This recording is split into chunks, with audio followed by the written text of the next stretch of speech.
That's Patsy Whelan. He's the son of the late Patsy Whelan, also a shipwright. The ship's nails or spikes were specially sent over from Norway. The Vikings had earthen nails too, but theirs weren't galvanised, and their roofs were square, not round.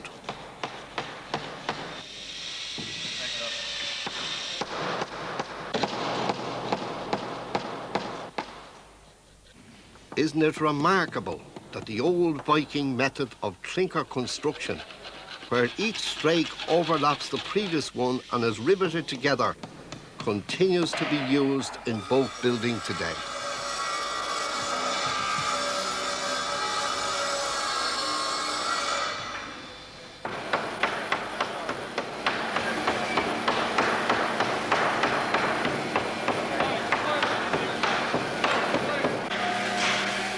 The most important thing about this longship project was the handing on of the shipwright's skills. Paddy Carter's lifetime of knowledge and experience and special shipbuilding crafts were too valuable to be let die. Isn't it wonderful to think that we still have men in Dublin who can build ships with their bare hands? Many youngsters became involved in the project, like Brian Hart, son of the sire, James Hart.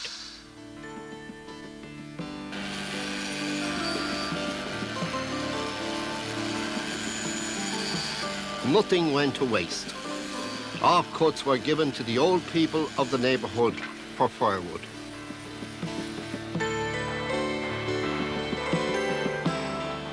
Here's another verse from Joe Dyflinn in the W.B. Yeats fashion. Let's do it for old Dublin lads. Let's pitch in every one. We'll build a good old Viking ship. We'll do it just for fun. Get all the old boys with their skill and the young men with their pride. We'll turn the clock 1,000 years and sail the oceans wide. We'll take her up to Old Wood Quay, the ancient riverbank mound, to salute our distant forebears for the settlement they found. Well done, Joe.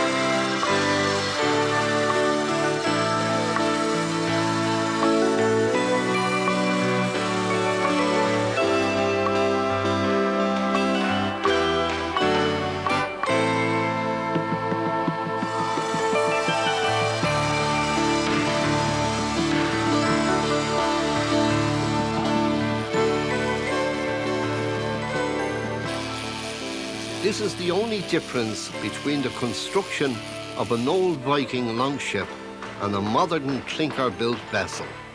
The frames will be lashed to these wooden cleats, whereas in a modern vessel, the ribs are nailed or bolted in.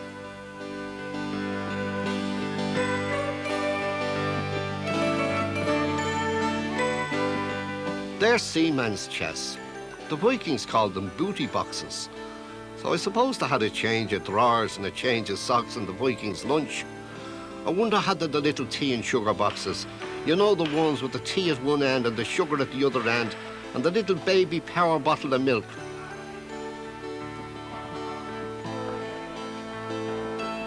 The last line of strakes are finally being fitted. Liam O'Brien, the gaffer they call him.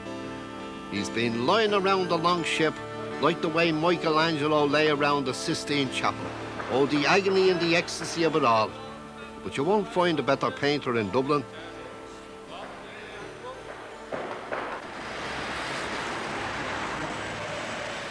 St. Joseph's National School, East Wall, where Miss Mead teaches 5th class.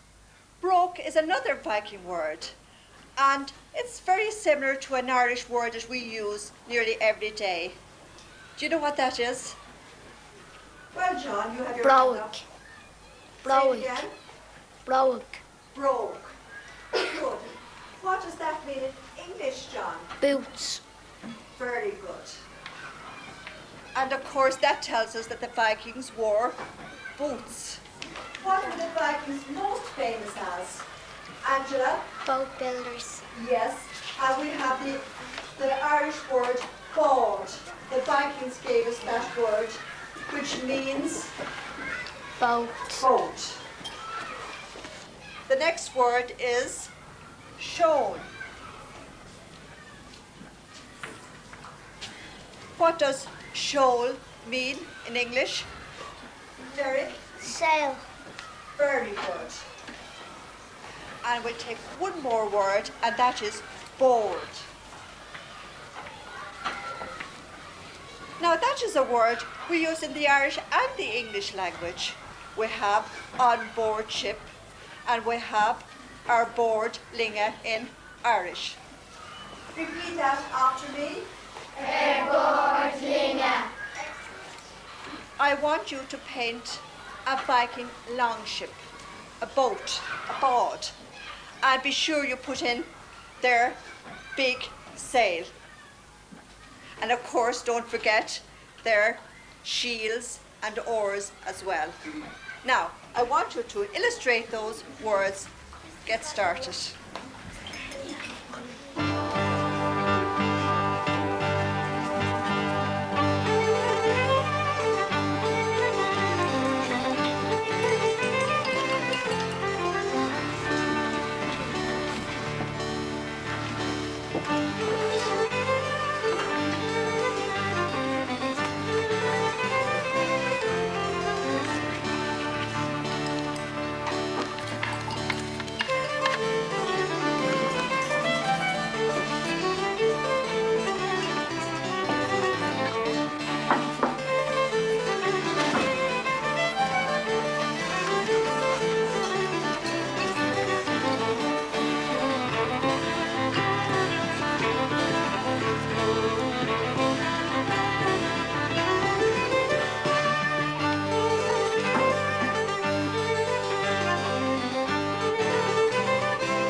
You know, there were times on this job when everyone just stood back and admired each stage as the ship began to take shape. That's a grand word, ship shape.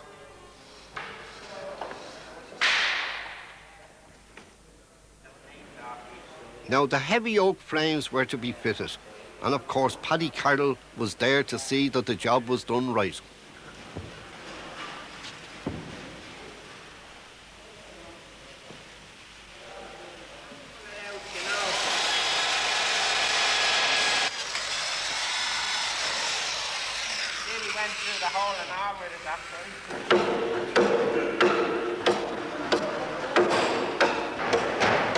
Now, in our search in the archives, we came across a manuscript of the 13th century, a Norse manuscript called the King's Mirror, and you'd never guess what was in it.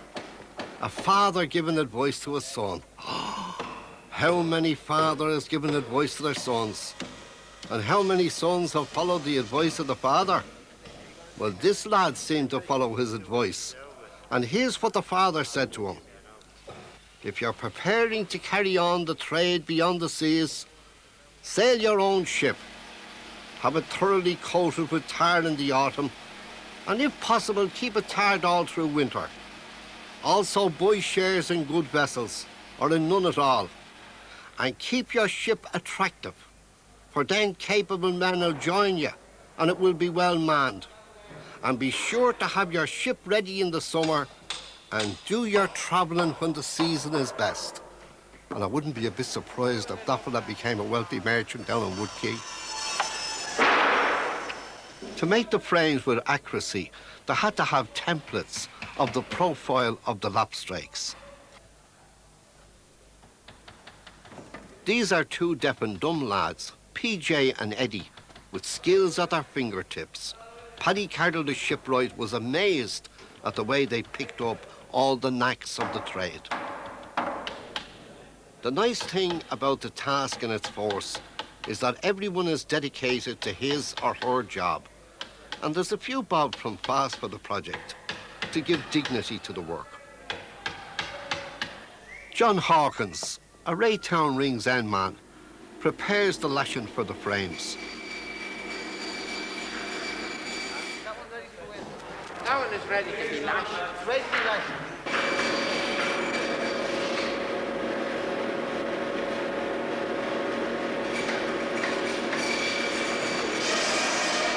I wonder, was it his ancestors who pushed back the River Liffey and gave us the Lear Street and Hawkins Street? Alan Rowe, of course, is an East Wall man. In ancient times, they lashed in the frames using bindings made from the fibrous roots of spruce trees.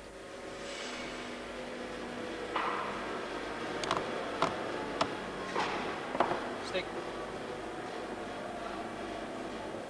Okay.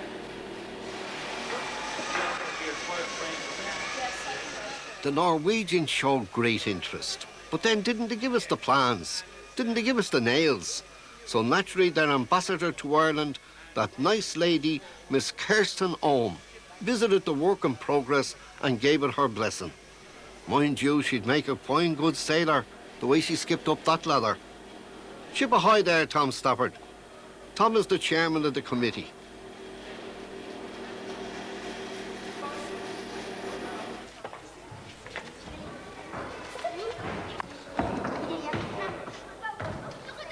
The chiselers from St. Joseph's couldn't wait to see the ship.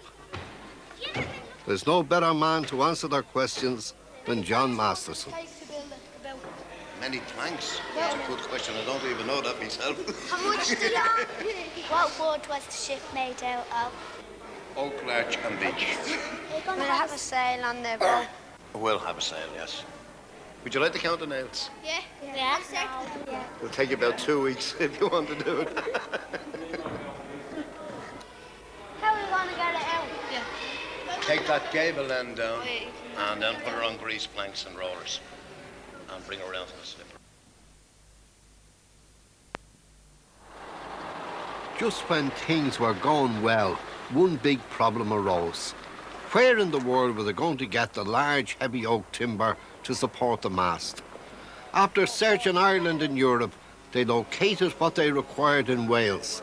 But wait for it, hadn't that oak come from the Coolatin Estates in County Wicklow? How long to find that piece of oak? I mean, We've been searching for this particular road for almost 3 months now. Yeah, because from day one it was the biggest single piece that we had to search out for.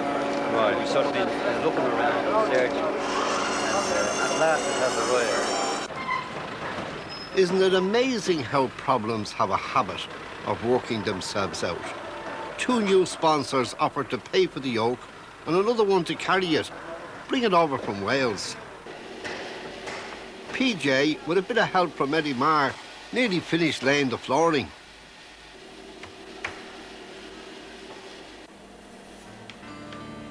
I had a bit of a feeling St. Patrick would get his mark on this Dublin Viking longship. Vincent Buchanan turned out to be a master carver of shamrocks.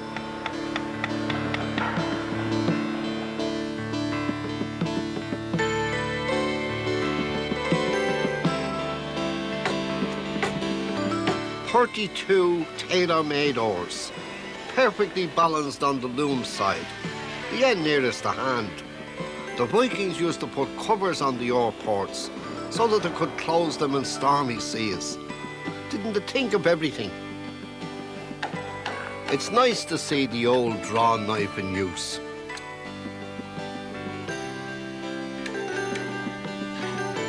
And hadn't they great faith in their shipwrights, putting out in the heavy seas in search of good land and booty? It's the gaffer again. I bet Michelangelo never had a roller. The Vikings used tar and pitch on their ships.